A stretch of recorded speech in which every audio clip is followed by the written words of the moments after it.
todos. Mais uma vez aqui, nessa psicografia, nós vemos uma recomendação que já existe lá, dada por Jesus Cristo, que é amai-vos e instruí-vos. E essa instrução, essa recomendação, vamos dizer assim, ela precisa ser compreendida por nós. Por que é tão importante a instrução? Exatamente porque a fé cega não cabe mais hoje em dia. Eu separei aqui um trecho, inclusive, do Evangelho segundo o Espiritismo, que diz o seguinte. Olha só. Exatamente isso que eu falei. Fala sobre fé religiosa e fé humana. Diz o seguinte: a resistência do incrédulo, é preciso nisso convir, prende-se frequentemente menos a ele do que a maneira pela qual se lhe apresentam as coisas. O jeito de se colocar as coisas, como por exemplo, isso é um mistério da fé, sem explicar como funciona, coloca muitas vezes, muitas pessoas, na posição de incredulidade. Mas isso não me explica nada. Eu mesmo, quando entrei no Espiritismo, vim movido por isso, porque eu precisava de respostas concretas, precisava entender como as coisas funcionavam, e não simplesmente uma resposta vaga. E aí ele vai mais além. Ele diz o seguinte: a fé é preciso uma base, e essa base é a inteligência perfeita daquilo em que se deve crer. Para crer, não basta ver, é preciso, sobretudo, compreender. A fé cega não é mais desse século.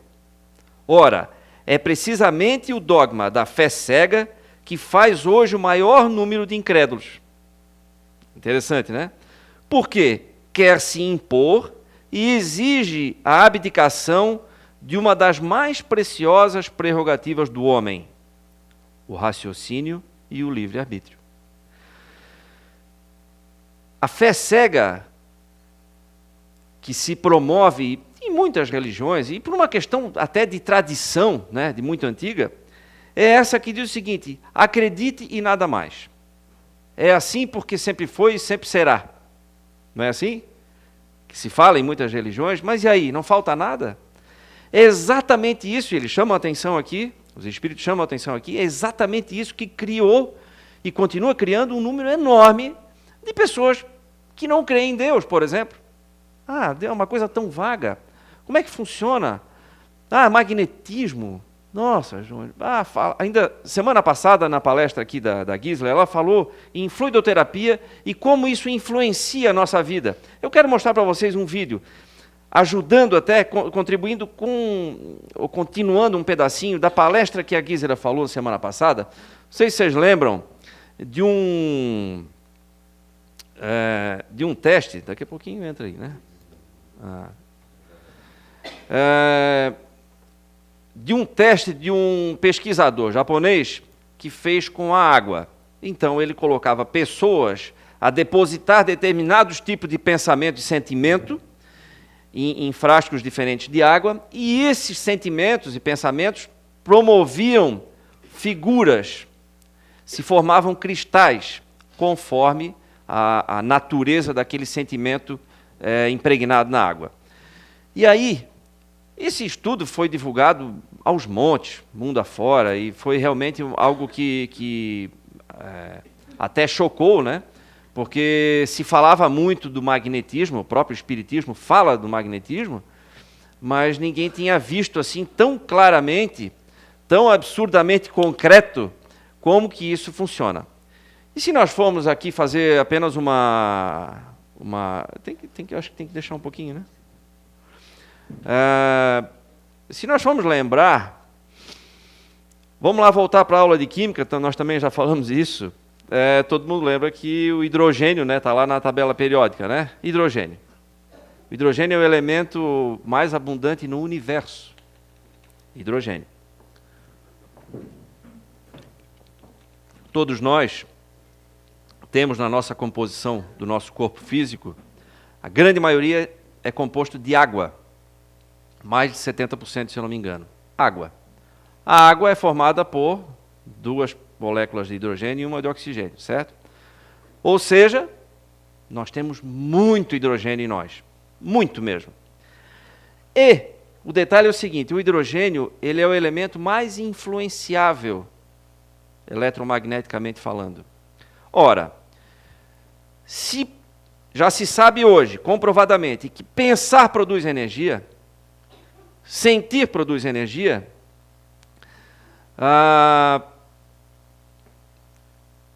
é lógico também pensar que quem sofre a primeira influência do meu pensar e sentir sou eu.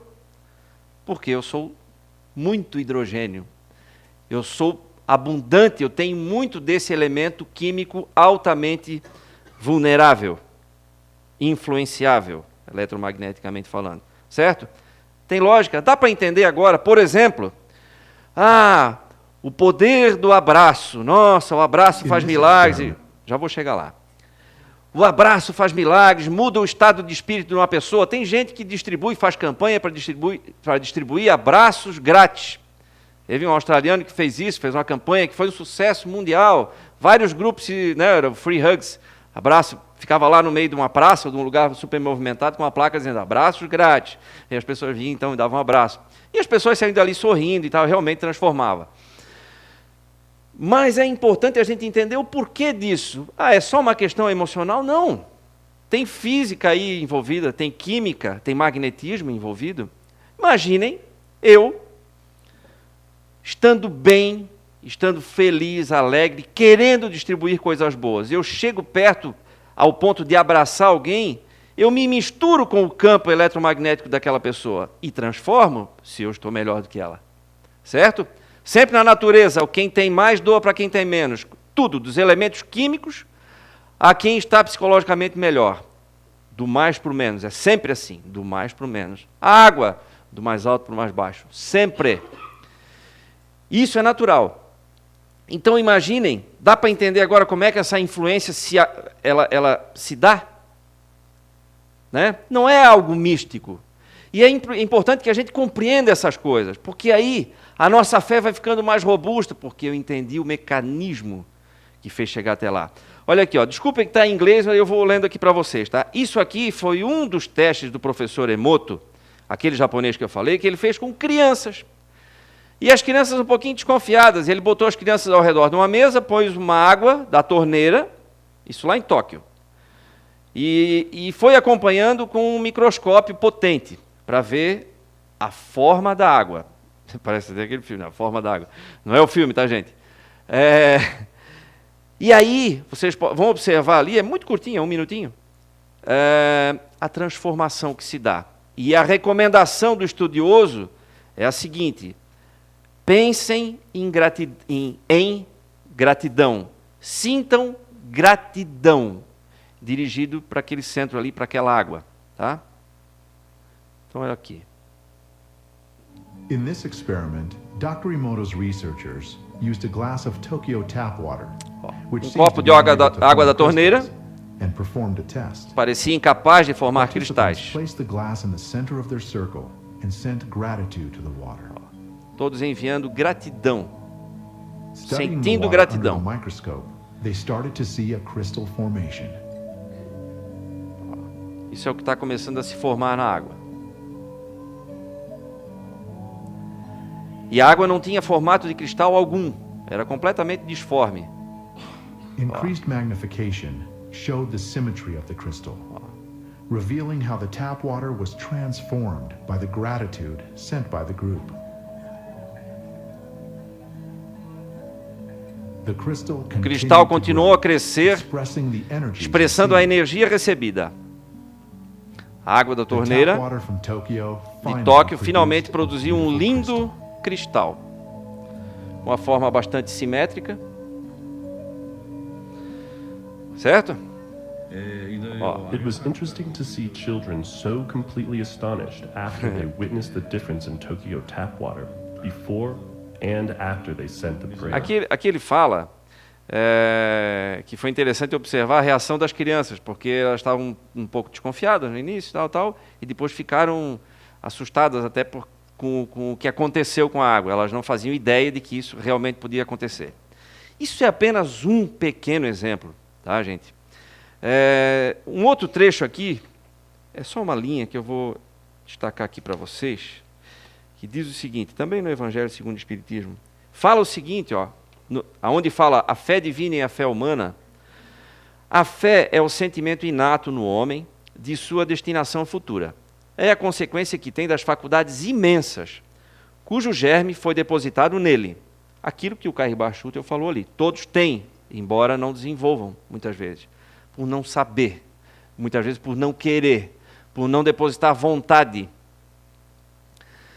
Primeiro, em estado latente, e que deve eclodir e crescer por sua vontade ativa. Até o presente, a fé não foi compreendida senão sob o aspecto religioso, porque Cristo a preconizou como uma alavanca poderosa, e porque não se viu nele senão um chefe de uma religião, e que não era o caso. Então, quando Cristo falava em fé, todo mundo achava que a fé tinha que ser assim. Ele falou e pronto, então nós vamos acreditar porque foi dito lá atrás que tinha que ser assim. Por uma confusão nossa. Ele não era chefe de religião nenhuma. Existe a religião, ele era cristão? Não, né? Ele era o Jesus Cristo, né? Ele não era cristão. O Buda era budista? Não. Eles criaram esses ensinamentos, trouxeram esses ensinamentos elevados, e nós aqui, homens imperfeitos, é que criamos as religiões, e aí, lá pelas tantas, sempre falou, está falado, em outras palavras, né? Pronto, é assim e não se discute mais. E não é esse o objetivo. E aí vai mais adiante, olha só.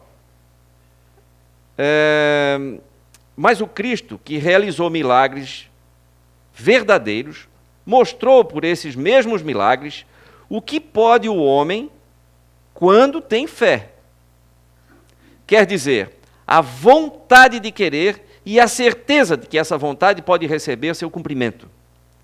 Os apóstolos, a seu exemplo, não fizeram milagres também? Ora, o que eram esses milagres, senão efeitos naturais, cuja causa era desconhecida dos homens de então, mas que se explica em grande parte hoje e que se compreenderá completamente pelo estudo do espiritismo e do magnetismo.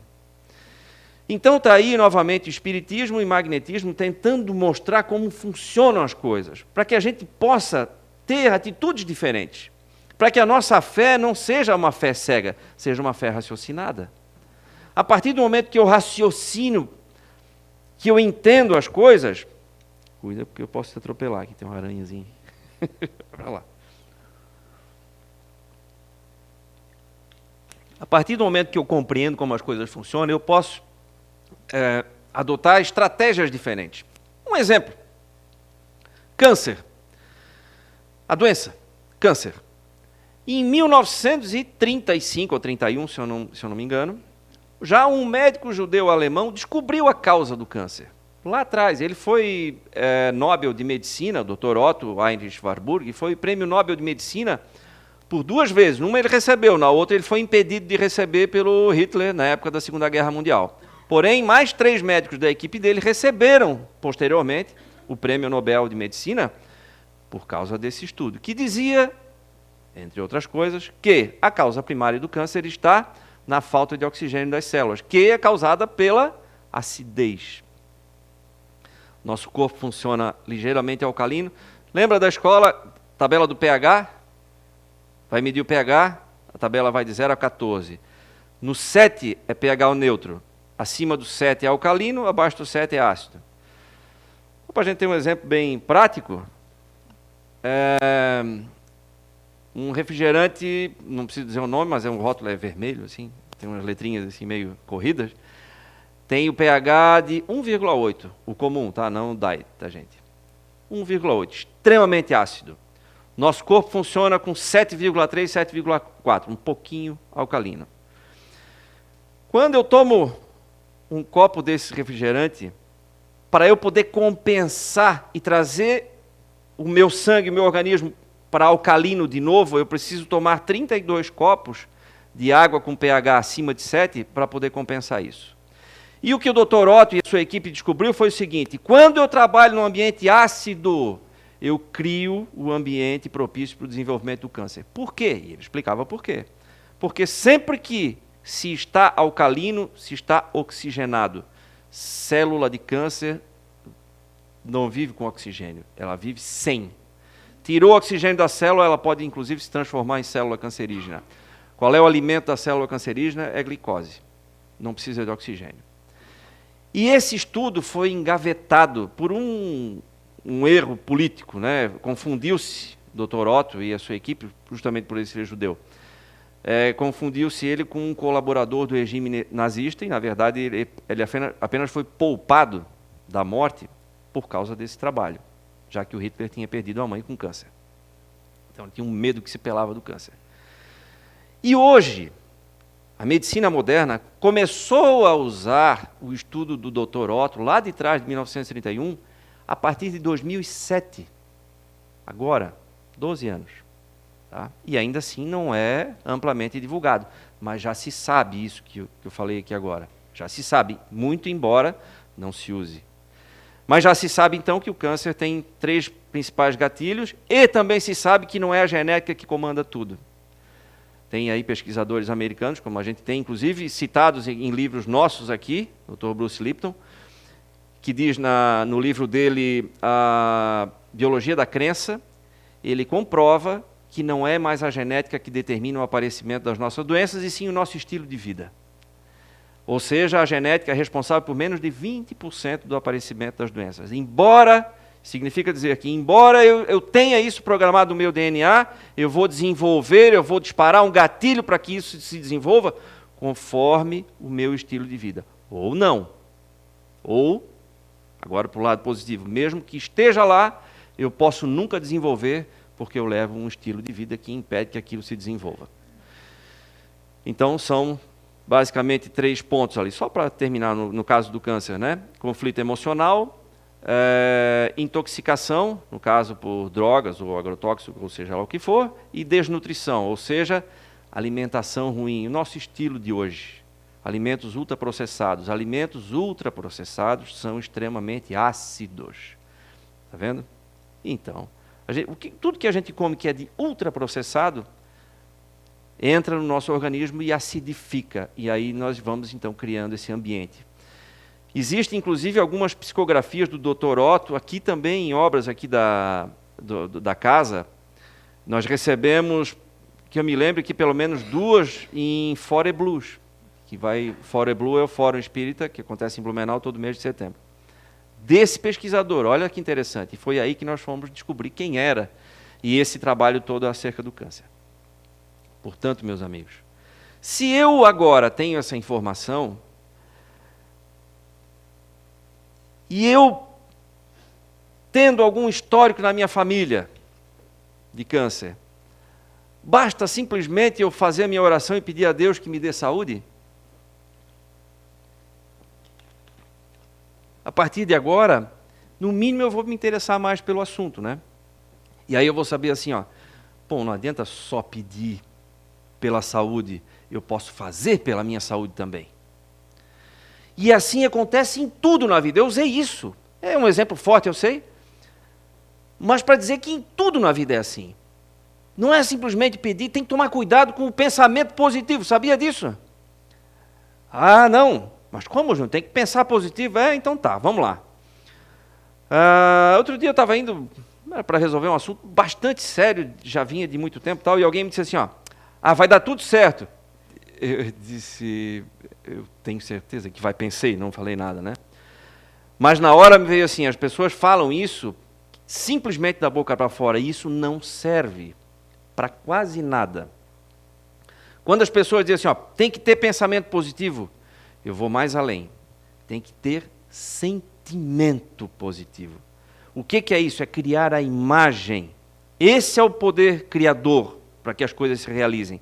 É eu sentir o prazer de estar vivendo aquilo. Por exemplo, que seja uma conquista material, imagine-se.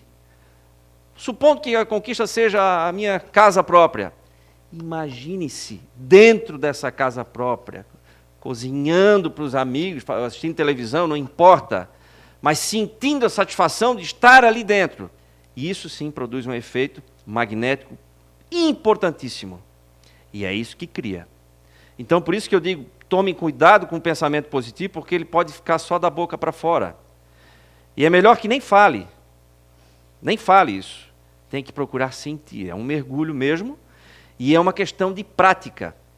Mas funciona. E é isso que é a fé raciocinada. Isso é a fé humana que fala aqui. Ó. A fé é humana ou divina, segundo o homem aplique suas faculdades às necessidades terrestres ou às suas aspirações celestes e futuras.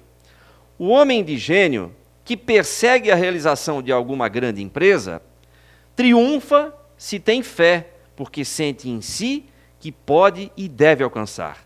E essa certeza lhe dá uma força imensa. O homem de bem, que crendo em seu futuro celeste, quer encher sua vida de nobres e boas ações, aure em sua fé, na certeza da felicidade que o espera, a força necessária.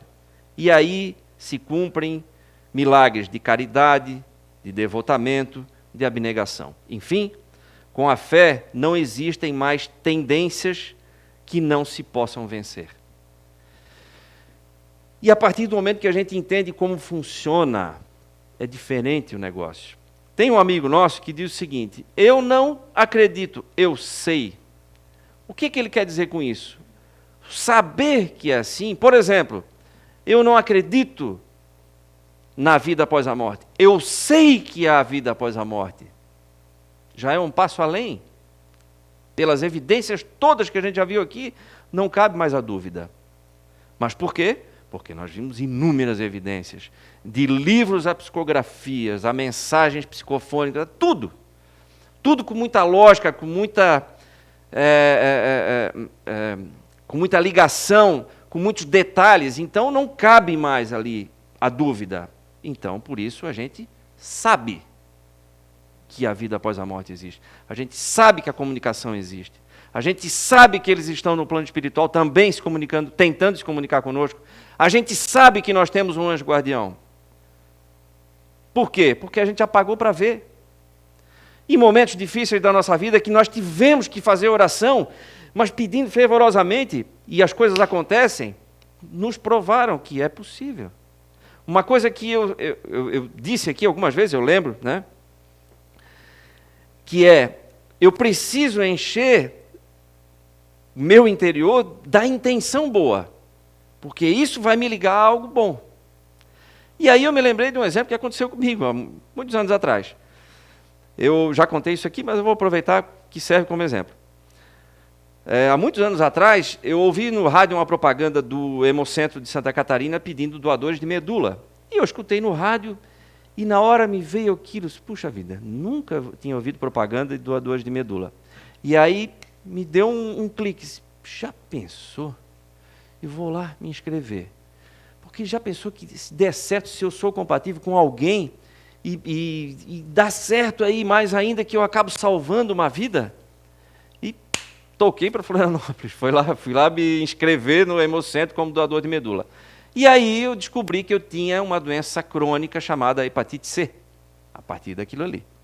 A partir dessa descoberta, primeiro foi um susto, porque eu olhava, fui pesquisar, hepatite C, câncer de fígado, hepatite C, cirrose hepática, chance de cura, sei lá, 5%.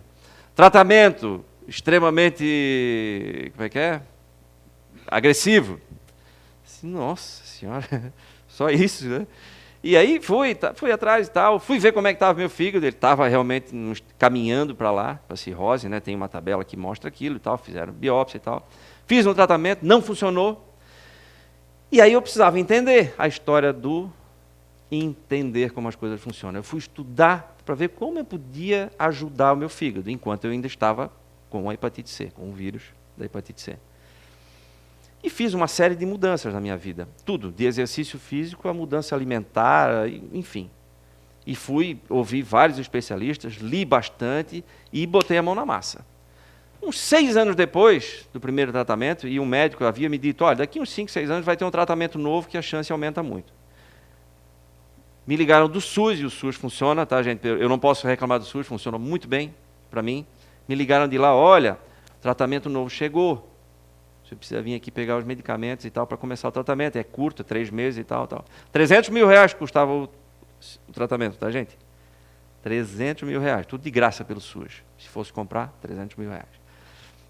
Ok, antes de começar o tratamento, vou lá ver como é que está o fígado, né? Para ver se surtiu algum efeito. A tabela que mede o fígado vai de 0 a 4, 0 é fígado saudável, 4 é cirrose hepática.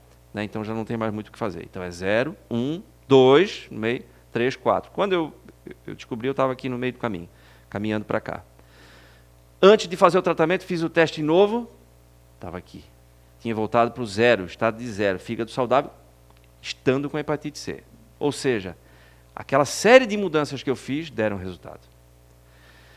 Então, mesmo que eu continuasse com hepatite, eu estava com o fígado saudável, porque o que eu tinha feito tinha dado mais lucro do que prejuízo, certo? Fiz depois o tratamento, deu certo e pronto. Mas o mais interessante não é isso. O que me moveu para ir lá era salvar a vida de alguém, salvei a minha. E detalhe, eu nem posso mais ser doador. Ou seja, eu não ajudei ninguém, eu não movi 1 milímetro. Mas o que tinha ali? A intenção de ajudar. Só tive a intenção, mais nada. Agora imagina se além da intenção a gente fizer alguma coisa efetivamente por alguém. Olha o que isso pode produzir na vida da gente. Eu digo hoje e afirmo que foi o maior presente que eu ganhei na minha vida, porque eu transformei uma série de coisas que eram ruins, eliminei da minha vida e hoje eu vivo uma vida muito melhor. E não é só a saúde não, gente. Porque a gente muda uma série de hábitos que acabam melhorando tudo. A saúde familiar, social, tudo. Né? Só a intenção. Intenção. Não fiz 1 milímetro por ninguém. E salvei a minha vida, transformei. Estou dando esse exemplo aqui para vocês.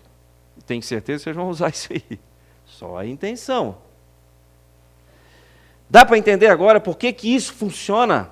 Como é que isso funciona a nosso favor? É quando a gente carrega de vontade, quando a gente carrega com sentimento algum objetivo nosso, algum empreendimento, qualquer coisa que a gente queira fazer na nossa vida, quando aquilo está carregado de vontade, de boa vontade, de boas intenções, isso acontece.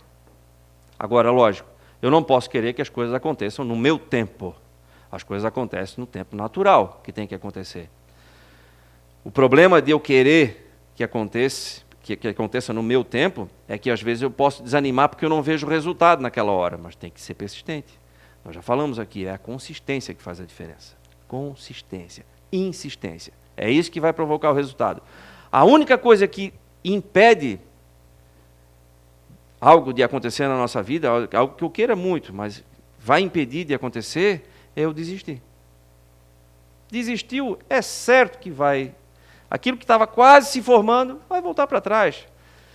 Não, mas aí o Júnior falou que tem que insistir, eu vou começar de novo. Então começa de novo, só que não volta mais para trás. Porque isso vai tomando forma e vai ficando forte, é igual um embrião. Os nossos projetos são igual um embrião. Quando a gente tem uma ideia que quer botar em prática na nossa vida, algo que vai mudar a nossa vida, não pode falar nada para ninguém. Sabia disso? Boca calada. Ninguém precisa saber dos teus projetos. Ninguém. Ah, só falei para minha mulher. Nem para ela. Pô, Júnior, mas que é isso? Não pode, né? O casal não fala. Nem todo mundo sabe ouvir. Nem todo mundo sabe permanecer neutro para não destruir o projeto do outro. Porque quando ele está nascendo, ele está ali, é pequenininho, ele é frágil ainda. Às vezes uma dúvida que alguém lança, eu já desisto dele, ou não é assim? Nunca aconteceu? É, mas será? Não sei não. Queres ir para Floripa? Pronto. Aí ele estava meio balançando. Pensando bem, né? Quieto. Fala nada. Fala para as pessoas que vão ser envolvidas nele, que precisam saber. Aí sim, pronto, beleza. E vai deixando ele, vai alimentando esse projeto. E vai funcionar. Isso é certo. O tempo que eu não sei responder. Se eu soubesse, podia até vender isso, né, gente? Previsão, né? Previsões. Certo, gente? Então, fundamental saber para poder acreditar direito, para saber como acreditar e para acreditar mais, para aumentar a fé. Quando a gente sabe como é que funciona, a fé é maior. Tá? Então eu vou finalizar aqui com agora um videozinho de um quadro que vocês já devem ter visto, mas é que aqui fala exclusivamente na fé em si, acreditar mesmo não vendo. Quando ele fala aqui em acreditar em algo que não vê, é algo que está se formando, não está concreto ainda, mas está em via de formação. Tá? Vamos lá. O poeta Chorão uma vez disse que para quem tem pensamento forte, o impossível é só questão de opinião. E é verdade. E a nossa opinião deve ser acreditar. Por isso que eu escrevi esse poema, eu disse: acreditar, meu povo, acreditar é ter fé naquilo que ninguém prova. É dispensar a certeza que geralmente comprova, pois a dúvida é uma dívida e a conta só se renova. Acredite no improvável, acredite no impossível, enxergue o que ninguém vê, perceba o imperceptível e enfrente o que para muitos parece ser invencível. Acredite em você, na força da sua fé, nas vezes que você teve que remar contra a maré. Cada não que alguém lhe disse talvez fez com que surgisse um desejo de provar que quando a gente tropeça, se levanta e recomeça sem parar de caminhar. Acredite em tudo aquilo que lhe torna diferente, em tudo que já passou e no que vem pela frente. Acredite, seja forte, não espere pela sorte, não espere por ninguém. Por de tanto esperar, você pode estacionar e deixar de ir além. Acredite, acredite e não se explique, pois poucos vão entender, só se compreende um sonho se o sonhador for você. A quem possa lhe animar, a quem possa duvidar, a quem lhe faça seguir, mas não descuide um segundo, pois muita gente no mundo quer lhe fazer desistir. Acredite, pense, faça, use sua intuição, transforme sonho em suor, pensamento em ação, enfrente cada batalha sabendo que a gente falha e que isso é natural. Cair para se levantar, aprender para ensinar que o bem é maior que o mal, que primeiro a gente planta e só depois vai colher. O roteiro é sempre esse: lutar para depois vencer. E que a arma mais potente seja sempre sua mente, munida só de bondade. Se você não se entregar, dá até para acreditar nessa tal humanidade. Enfim, acredite em tudo que é bom e lhe faz bem. Acredite inclusive no que lhe faz mal também, já que para se proteger é preciso conhecer o que vai se enfrentar. Que você nunca se esqueça, não importa o que aconteça, não pare de acreditar. É isso aí, gente. Vamos acreditar, né? Isso aí.